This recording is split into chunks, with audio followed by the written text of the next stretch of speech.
Hi, Monica. Could you introduce yourself and tell us a few words about what you do professionally? Yes, my name is Henk Hanssen, and I'm a writer and a journalist, and I write books about fatherhood.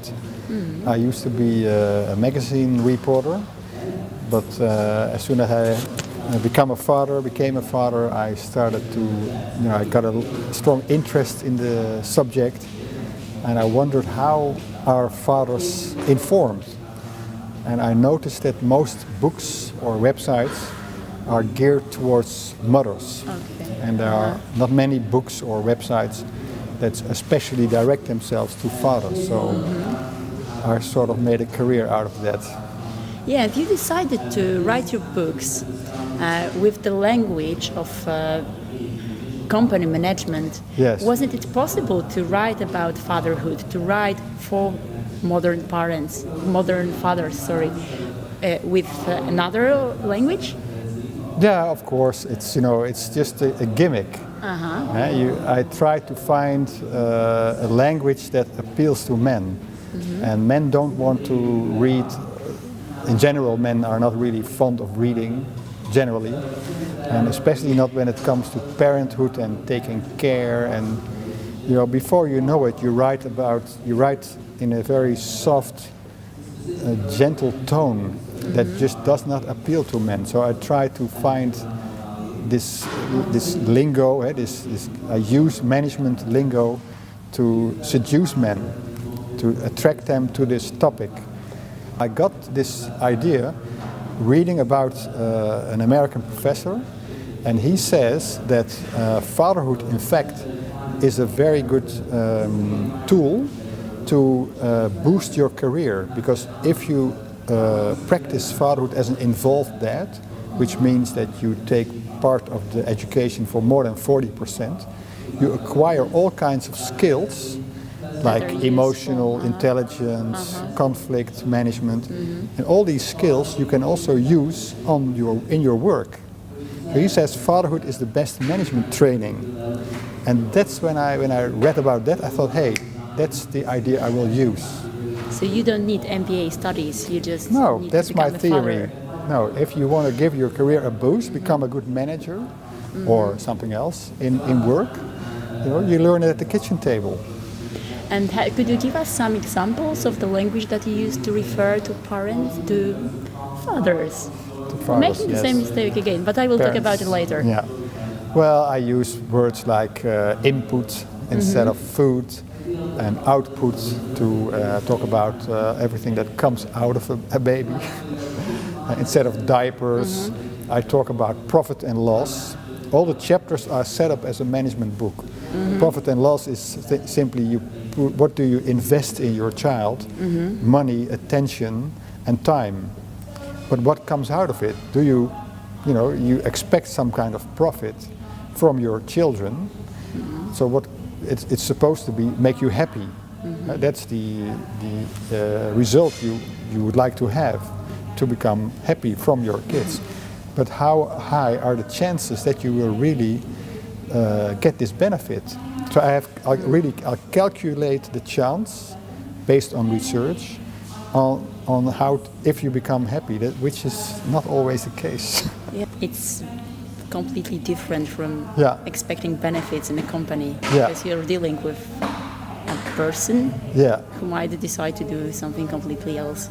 Yeah. Nevertheless, all your losses. Yeah, that's true. Yeah. Earlier parents they had children. Like 100 or a few hundred years ago, or even 1,000 years ago, children had to take care of parents.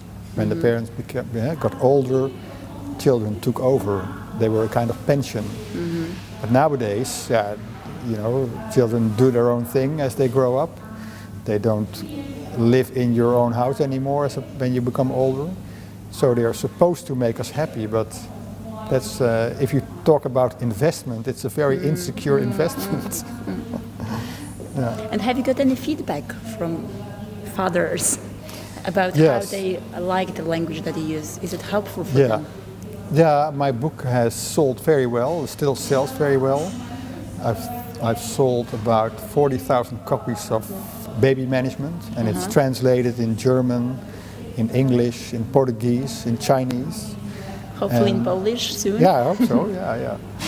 And I was on this fair in Amsterdam it's a huge fair about pregnancy, and I had my own stand with other fathers, and there I have had a lot of response from the public, which are mostly mothers, and some mothers hate it. They just come to me and they are, angry. They say, "You don't talk about emotions." Or you don't talk about this and that, and I'm not a producer, I call mothers producers. And so they treated it very literally. Yeah, they don't have humor, and don't take it that seriously. It's just a gimmick, because if you start reading, I talk about food. You cannot write about input all the time. It would make the book unreadable. Yeah. So it's just, but most buyers of the books are women, and they buy it for their men. Okay. And I have a lot of, most responses are very positive. Yeah. And it seems important that for you, from what I've heard, that mothers don't devalue the role of fathers in the family. Yes. So do you think that the father's role is threatened nowadays in any way? Absolutely, yeah. I think that, when you become a father, especially during the pregnancy time and also during the baby time, but also later on, that women, they tend to set, not all women, but tend to set the norm, like this is how it's done. And if you do it differently as a man, for instance, you put on the clothes of your kid and you have the wrong socks, or you hold the bottle in the wrong way, or you make a mess of the home. You play with your kids and she comes home and it's a complete mess. I think it's for a mother challenging the challenge to accept the difference. It's not that her way of doing things is many times. It's not the only one, no. But men also need a kick in their behind, because many men think, okay, if you think about it like this, if my way isn't good enough, so okay, do step it. Back. They step back, and then like in the Netherlands, the hardest working people, the hardest working men are men with young children. They work 45 hours a week, more than single men or men who are living together or married without kids. So it's a sort of escape. Yeah.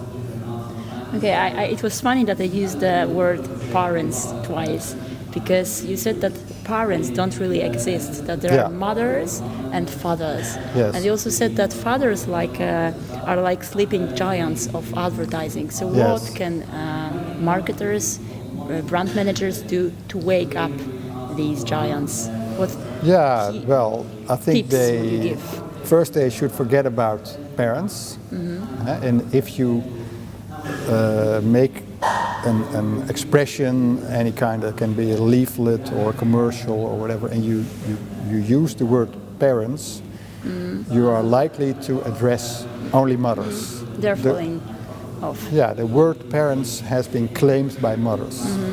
It's a mother domain. Okay. So I have given a few examples of commercials that do differently, and they directly try to appeal to men. And most decisions, buying decisions for products, are made by women in this parental category. But that doesn't mean that the father's influence isn't important, because if the woman is in doubt, the mother is in doubt of what shall I do? Shall I buy this milk or buy that baby stroller or this car? The first one she asks advice. Is the man. So you have to create a kind of sympathy for your brand by getting these men involved. Okay. How can you do it? What should you do? Well, by not excluding men. You know, not excluding men in your text, in your slogan. And there is a company in Holland, and they used to have a slogan. There's a big company, and they sell baby products. When one becomes two, you know, and they mean when you as a mother become two with a child. But it's impossible. It's just two become three. Yeah. Huh? Yeah. But if very excluding. Very excluding. And if you look at it, it's simply, I would almost say, mind-blowing or irritating. But it's changing, thank God. But the way this stereotype is sort of part of our society, even we hardly notice it. Really, we completely accepted it. Okay, and men also, you know.